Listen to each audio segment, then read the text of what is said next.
देखो आज अपन देखते हैं थेल्स प्रमेय, जिसे आधारभूत अनुपातिक प्रमेय भी कहा जाता है। देखो पहले सबसे पहले इसका कथन याद होना चाहिए आपको। कथन क्या है कि किसी त्रिभुज की एक भुजा के समांतर खींची गई रेखा त्रिभुज की शेष दो भुजाओं को प्रतिच्छेद करे तो यह दोनों भुजाओं को समान अनुपात में विभाजित करती है। ये कथन आपको याद रहना चाहिए। डायरेक्ट आपको नाम से भी पूछ सकते हैं और सबसे इंपॉर्टेंट थ्योरम है, पूरी की पूरी एक्सरसाइज इसी थ्योरम पे आधारित है, इसलिए आपको ये थ्योरम बिल्कुल आपको याद रहनी चाहिए और इसका कथन हमेशा याद रहना चाहिए। देखो कथन दोबारा ध्यान से सुन लेना। यदि किसी त्रिभुज के एक भुजा के समांतर खींची गई कोई रेखा जो क्या करती है, त्रिभुज की शेष दो भुजाओं को प्रतिच्छेद करती है, तो ये दोनों जो भुजाओं को प्रतिच्छेद करती है तो दोनों भुजाओं को समान अनुपात में विभाजित करती है। अब देखो सबसे पहले जिस प्रकार से कथन दिया हुआ है उसके अकॉर्डिंग इसका चित्र बना लो। मान लिया ये कोई त्रिभुज है ABC, यही है। अब जिस प्रकार से आपने को दिया हुआ है उसके अकॉर्डिंग अपन लेते हैं। क्या दिया हुआ कि किसी त्रिभुज की एक भुजा के समांतर खींची गई कोई रेखा, तो किसी भी भुजा के, मान लिया मैंने इस भुजा के समांतर में कोई एक रेखा खींचता हूं। क्या खींचा मैंने? DE, अर्थात अब मैंने क्या किया है कि जो BC रेखा है इसके समांतर कोई रेखा खींच दी मैंने DE, यही तो किया है। आगे देखो शेष दो भुजाओं को प्रतिच्छेद करे तो यह दोनों भुजाओं को किस अनुपात में, यह समान अनुपात में विभाजित करनी है, ये अपने को सिद्ध करना है। बताओ इसमें आपको यह पता होना चाहिए दिया हुआ क्या है और सिद्ध क्या करना है। अपने को दिया हुआ क्या है बताओ? दिया हुआ है, क्या दिया हुआ है कि BC रेखा DE के समांतर है। ये BC रेखा DE के समांतर है, इस BC रेखा DE के समांतर है। और अपने को सिद्ध क्या करना है?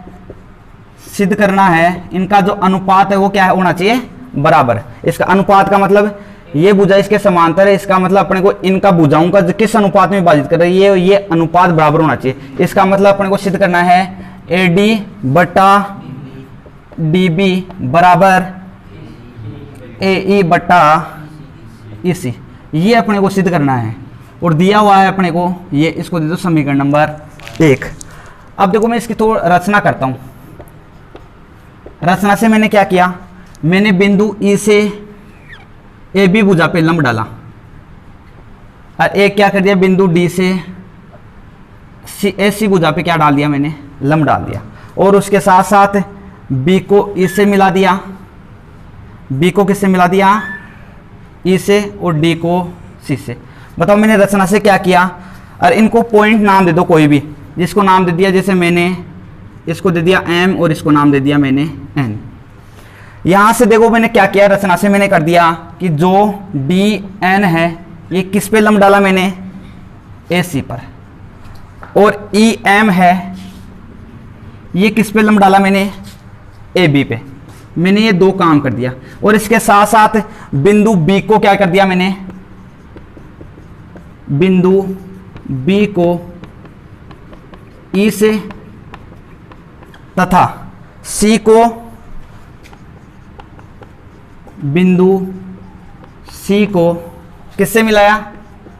D से मिलाया। यहां तक मैंने रचना से दो काम किए। दो काम क्या किया? एक तो बिंदु D से मैंने AC रेखा पे क्या डाल दिया? लंब डाल दिया। एक बिंदु E से मैंने क्या कर दिया? AB रेखा पे मैंने क्या डाल दिया? लंब डाल दिया। अब यहां से अपन आगे जानते हैं। देखो मैं मान लेता हूं ये त्रिभुज लेता हूं, अपने को सिद्ध करना है कि AD बटा DB बराबर AE बटा AC अपने को सिद्ध करना है। तो इसके अकॉर्डिंग देखो पहले मैं ये त्रिभुज लेता हूं, ये त्रिभुज ले लो, त्रिभुज यही है, त्रिभुज ADE।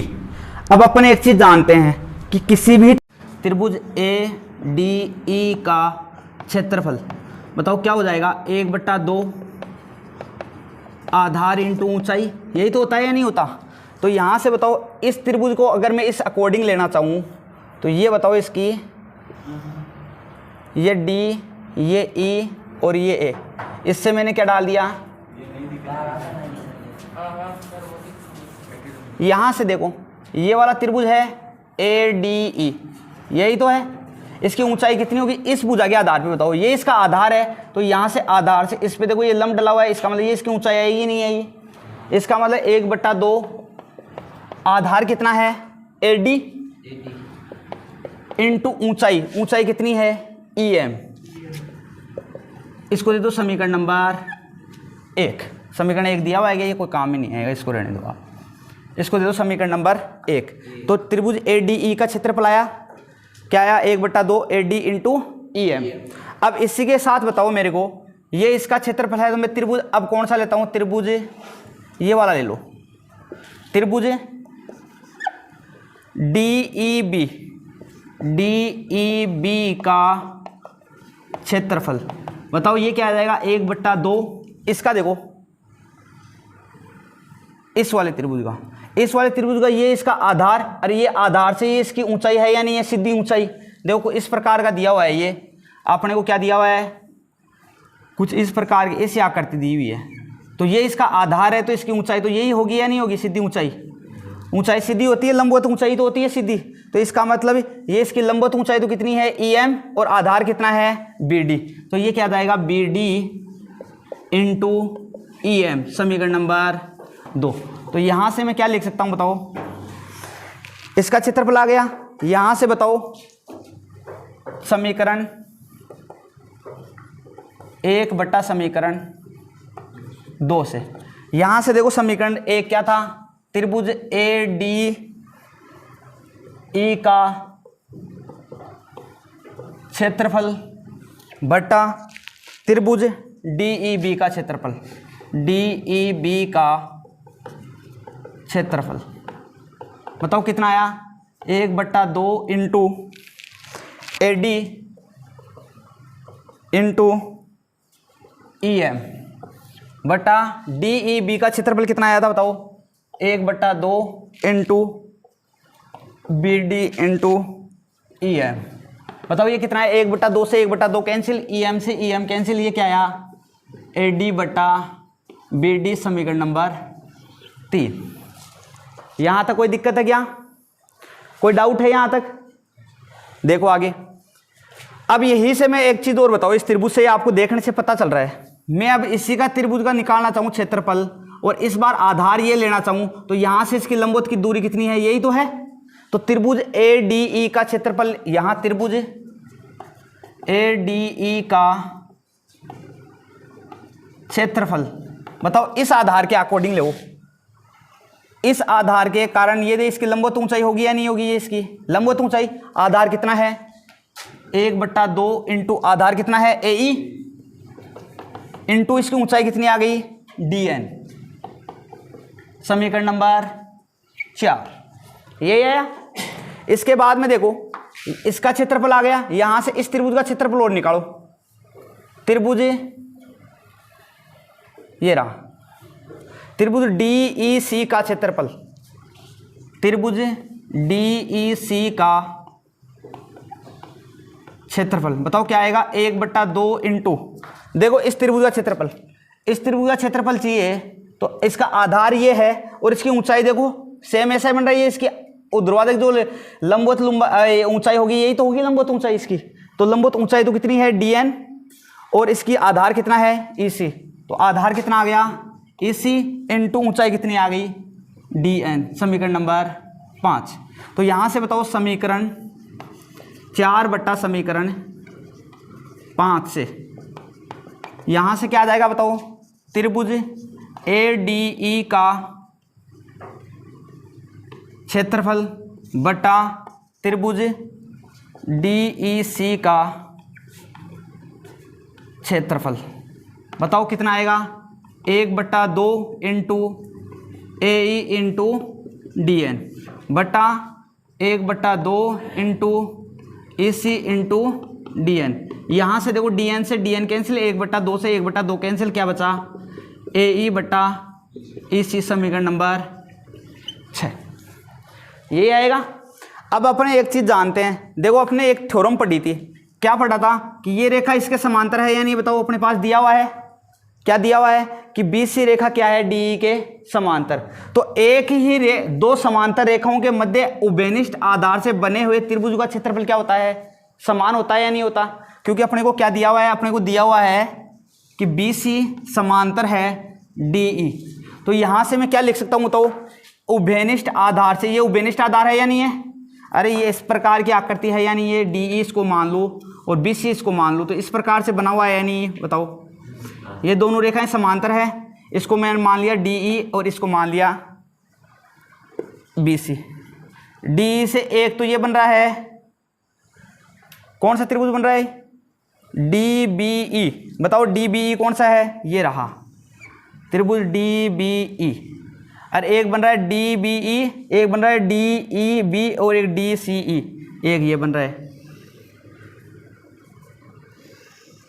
अब बताओ उभयनिष्ठ आधार से, ये रहा उभयनिष्ठ आधार, ये दोनों रेखाएं एक दूसरे के समांतर है, तो इसका क्षेत्रफल बराबर होगा इसका क्षेत्रफल, होगा या नहीं होगा। कारण अपन जानते हैं ये दोनों दिया हुआ है, अपने को दिया हुआ है, ये दिया हुआ है। इससे मैं क्या लिख सकता हूं बताओ, त्रिभुज किसका हो जाएगा बताओ, त्रिभुज डी ई बी, त्रिभुज डी बी ई का क्षेत्रफल बराबर होगा त्रिभुज डी बी ई बराबर होगा डी सी ई, त्रिभुज डी सी ई का क्षेत्रफल। इसको दे दो समीकरण नंबर 7 और इसका कारण लिख देना। क्या लिख दोगे कि दो समांतर रेखाओं के मध्य, क्या कारण होगा, दो समांतर रेखाओं के मध्य उभयनिष्ठ आधार से बने त्रिभुजों का क्षेत्रफल समान होता है, क्षेत्रफल समान होता है। ये होता है समीकरण 7। बताओ समीकरण 7 ये समीकरण 6 व 7 से देखो डी ई सी, ये रहा डी सी ई या डी ई सी एक ही तो बात है, तो त्रिभुज डी ई सी का क्षेत्रफल किसके समान है, डी बी ई के बराबर लिख सकता हूं या नहीं लिख सकता। समीकरण 6 व 7 से, समीकरण 6 व 7 से देखो डी ई सी का क्षेत्रफल ये रहा डी सी ई, इसका क्षेत्रफल किसके समान है, डी बी ई के समान है या नहीं। तो यहां से मैं क्या लिखता हूं बताओ, त्रिभुज ए डी ई का क्षेत्रफल बटा डी ई सी की जगह क्या लिखता हूं, त्रिभुज डी बी ई का क्षेत्रफल। बताओ कितना आया, ए ई बटा ई सी, समीकरण नंबर 8।